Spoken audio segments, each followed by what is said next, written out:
Good day everybody! If you've completed chapter 2 of Black Myth Wukong and you have watched the animation about the fox spirit and the scholar, and you feel like an animal activist and very angry with what happened to the fox spirit, there is an opportunity for you to do something about it in chapter 3. Now in chapter 3, there is a little side quest initiated by the exact same fox spirit that allows you to exact revenge on her behalf. So how do we begin this quest? Let's dig into the video right now. You will have to have access to the Valley of Ecstasy, and after entering shortly and exploring the area, once you find the Forest of Felicity Shrine, follow the main path leading to a gate with a dead monk leaning against the pole on the right. Now interacting with this monk will initiate a conversation with the fox pelt that he's wearing, and from the dialogue you can gather that that's the dead fox spirit who was murdered by the scholar just because he had some dumb dream about her murdering his future descendants. She then asks you to take revenge on her behalf because the scholar has now turned into a monk in the Thunderclap Temple.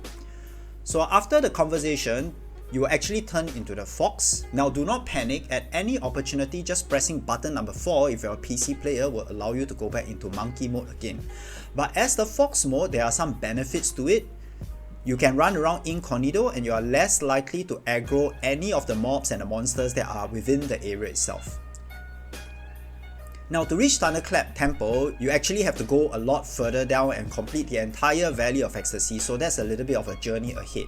But eventually once you do that and you have access to the Thunderclap Temple Shrine, this is what you need to do. Let me show you the quickest route to get to where the monk is. Okay, so you spawn at the temple entrance shrine, quickly turn into the fox, go down the main pathway, and you want to enter the temple from the side as a fox. Basically you want to avoid as much conflict as possible so that you do not waste any of your stamina or your mana.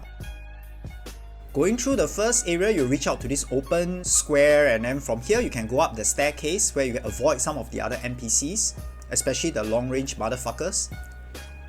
Okay, turn left over here and go down the staircase. You'll see another side temple, and from there, very unfortunately, I got taken out of fox mode because I got attacked by an NPC.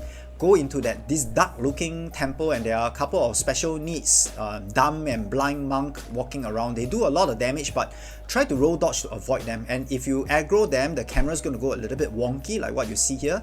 But do try your best, avoid a conflict if you can, and then try to walk out of the room. Where you need to go is sideways to the adjacent room, and there will be 2 of these lightning motherfuckers over here who are very easy to take out. Do take them out because they will just cast long range attacks on you and they'll be a bit of a pain in the ass. Wipe the ass clean, go through the room, and then after that you'll see a stone bridge which is very brightly illuminated. Okay, and then to your left you see a long flight of stairs going up. You can clear one of the NPCs that's lying around the corner, and you won't be able to change into fox mode immediately, but you advance further up the staircase and you should be able to do so. Now you need to approach this particular room where the monk is in your fox mode. Doing so in monkey mode will not trigger any cutscene and it will not allow you to complete your side quest. As you can see here, there will be a dialogue between the monk and the fox as he talks about how unrepentant he is, and this will initiate the boss fight with this particular guy who is called Non-Void. Now Non-Void is a piece of cake. You can just piss all over him. At this stage of the game, you should be pretty competent in your strategies and your roll dodge and stuff. I use a combination of Pluck of the Many, Red Tide, as well as the Wandering White, and just pile pressure onto him non-stop. Do watch out for his punches, and he can also send, I think he has some origami sorcery with the paper flying around causing damage to you. Just try to roll dodge and avoid them. As long as you exert a lot of pressure on him, he will buckle up really quick, double quick time, and after he dies, be sure to get the spark that's floating around. You can add him to your Cultivate Spirits catalog. Although I don't really think he will be replacing my Wandering White Spirit anytime soon. Okay, and once you're done with all of this, what you need to do is to go back to where you start the whole side quest to begin with. Go to the Forest of Felicity Shrine, find the dead monk body again, initiate the examine button, and you should be able to complete the side quest and get a new curio. This is the Fox Brush curio, and it moderately increases the duration of transformations. Okay, hope this little tutorial for this side quest is useful. I hope you have good endeavors in the rest of your game. Good luck and goodbye.